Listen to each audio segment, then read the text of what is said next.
Demanda e oferta, parte 1, a demanda. Olá pessoal, nós vamos entender como que funciona o mecanismo de mercado, né? Basicamente a demanda e a oferta. A demanda nós podemos definir como as várias quantidades de um determinado bem que o consumidor, então é o lado do consumidor, está disposto e apto a adquirir. Então vejam duas palavrinhas importantes aqui, disposto e apto. O que exatamente seriam essas expressões? Disposto é que ele tem interesse e apto é que ele tem renda, tem condições de adquirir aquele produto, aquele serviço. Em função de vários níveis de preço possíveis em determinado período de tempo. Nós estamos nos referindo a um planejamento de compra, né? Uma intenção de compra do consumidor, de acordo com os níveis de preço que aquele produto pode apresentar. Por isso que ele precisa estar apto a adquirir, porque se ele não tem renda suficiente para comprar um carro, um Lamborghini, né, uma Ferrari, não é possível calcular qual é o interesse e disposição dele para os diversos níveis de preço possíveis para esse produto. Os fatores que afetam a demanda, basicamente, podemos dividir em 4. Quais seriam eles? O preço do próprio bem, por exemplo, o preço do carro vai afetar a demanda por carro. A renda dos consumidores, o preço de outros bens, e daí nós temos os preços, os bens substitutos, né, de consumo substitutos, e os preços de consumo complementar. E por fim, gostos, modas, hábitos, né, uma série de fatores aí que afetam a demanda de forma sazonal e não muito quantitativa. Como que o preço do bem afeta a demanda? Aí nós estamos falando basicamente de uma análise de utilidade marginal, tá? O que é isso? O quanto que cada quantidade adiciona de satisfação ao ser consumida. Vamos usar para isso um exemplo, consumo de copo de água. Digamos que você está num dia bastante quente, né? Caminhando pela cidade e você está com sede. Aí você tem um determinado dinheiro guardado no seu bolso, você para em um estabelecimento, aí você está com tanta sede, você pede o primeiro copo de água e te perguntam quanto que você está disposto a pagar naquele primeiro copo de água. E você diz que sua necessidade é tanta, né, que no primeiro copo de água você está disposto a pagar R$6. Ok, satisfiz de certa forma a minha necessidade, né, minha sede, mas não o suficiente, quero mais água. Mas aí, né, sua necessidade não é tão grande quanto o primeiro copo, e aí você está disposto a pagar apenas R$4 pelo segundo copo de água. Você está satisfeito? Mas quer se preparar aí, né, para os próximos quilômetros que você tem a percorrer durante o dia e pede então um terceiro copo de água. Mas, já que a tua necessidade não é tão grande quanto do primeiro e do segundo copo de água, agora você está disposto a pagar apenas R$2 pelo terceiro copo de água. E por fim, né, tomei os 4 copos de água, agora vou levar um aqui comigo de reserva para emergência, mas também não estou disposto a pagar muito por isso não. Eu quero pagar apenas 50 centavos pelo quarto copo de água, né? Então, percebam que a disposição de pagar pela água, ela vai diminuindo conforme o meu nível de satisfação vai aumentando, né? Conforme a minha necessidade vai sendo satisfeita. No final, eu estou muito mais satisfeito que na situação inicial, mas cada copo de água me agregou uma satisfação um pouco menor do que o primeiro. Então, portanto, o quanto eu estou disposto a pagar pelo copo de água depende da minha satisfação, mas depende do outro fator que eu comentei, que eu tenho uma determinada renda, ali um determinado valor, orçamento no meu bolso que eu posso gastar com água. Então, basicamente, são 2 fatores essenciais da demanda, a renda, né, que é a capacidade de comprar, e o preço daquele bem em função da necessidade, da utilidade que ele traz. E aí a gente representa essa demanda por água em um gráfico, tá? Porque economia a gente procura representar graficamente as relações. Veja que para o primeiro copo de água, né, eu estou disposto a pagar R$6. Para o segundo copo de água, eu estou disposto a pagar R$4. Para o terceiro copo de água, estou disposta a pagar R$ 6,00 e para o quarto copo de água, apenas 50 centavos. Então, nós dizemos que há uma relação inversa, né, entre preço e quantidade, ou seja, conforme o preço aumenta, a quantidade a ser consumida, ela diminui. Ou, de outra forma, quanto mais eu consumo daquele bem, menor é o preço que eu estou disposta a pagar. Por isso a gente diz que há uma relação inversa entre preço e quantidade demandada. E aí, isso é o que a gente chama de lei da demanda, né? A relação inversa entre preço do bem e a quantidade demandada. Basicamente, pela lei da demanda, sempre que o preço aumenta, a quantidade demandada vai diminuir. E a renda, que é o segundo fator que nós comentamos, a renda vai afetar de acordo com o tipo do bem. Então, nós temos basicamente os seguintes tipos de bens.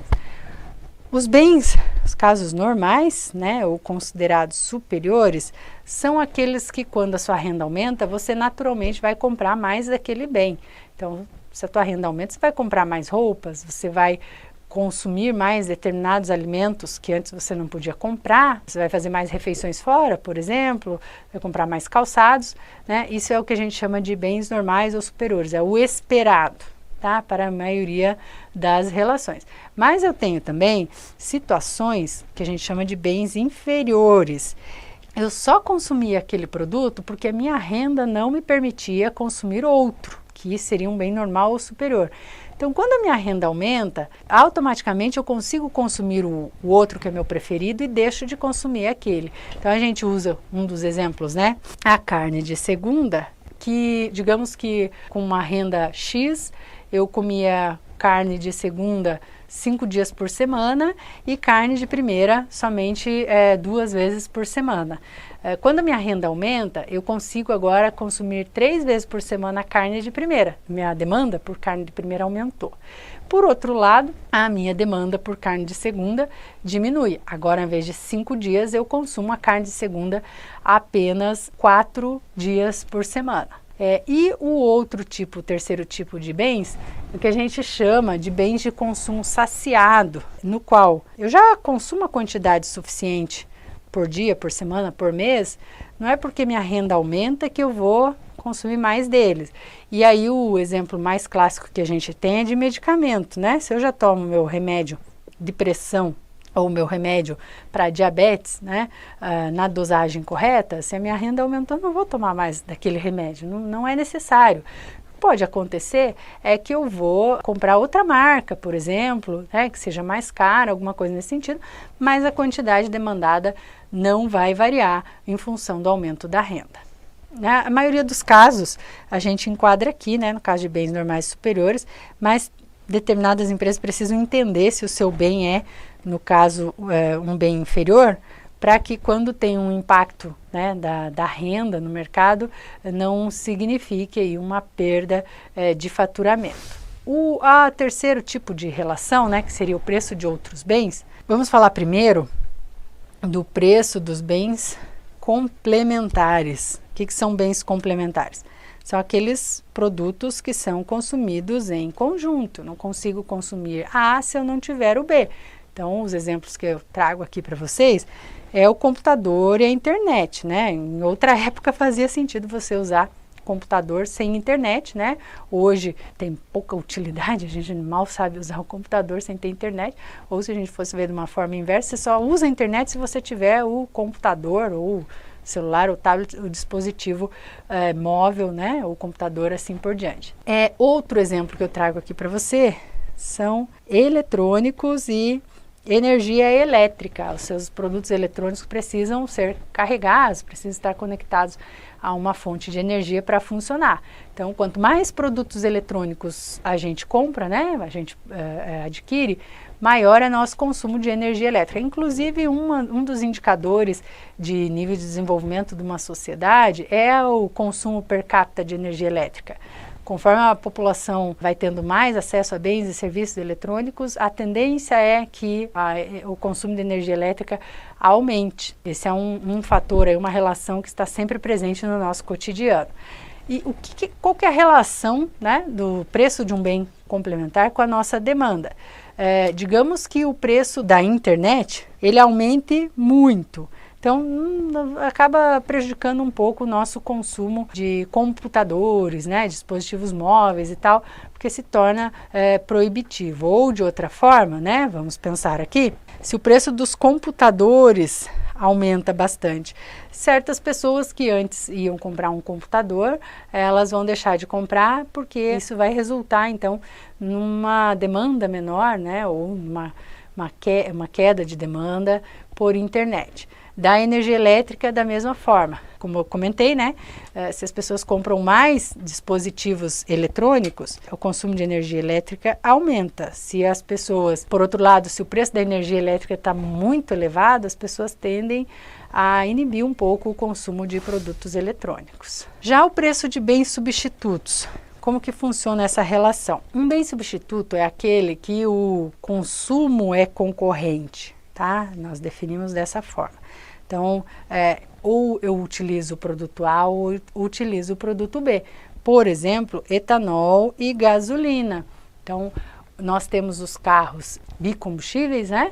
No qual o consumidor pode optar por colocar o etanol ou a gasolina de acordo com o preço de um ou do outro. Se o preço da gasolina está muito alto, a tendência é que as pessoas optem mais por abastecer com etanol. Se o preço da gasolina cai bastante, as pessoas podem deixar de utilizar o etanol e passar a consumir mais a gasolina. Outro exemplo aqui que a gente pode trazer a relação entre notebook e desktop. Em determinados momentos, o preço do notebook era muito superior ao dos desktops, né? Com a mesma configuração, o preço do notebook era muito superior. E, portanto, as pessoas compravam mais desktop do que notebook. Conforme o preço dos notebooks for diminuindo, as pessoas tendem a comprar mais notebook do que desktop, né? Hoje os desktops estão mais restritos a empresas do que a consumidores pessoa física. O último fator aqui que afeta a demanda são hábitos, gostos e modas, cujo efeito ele basicamente é imprevisível sobre a demanda, né? Então, por exemplo, se a gente for usar aqui um exemplo, né?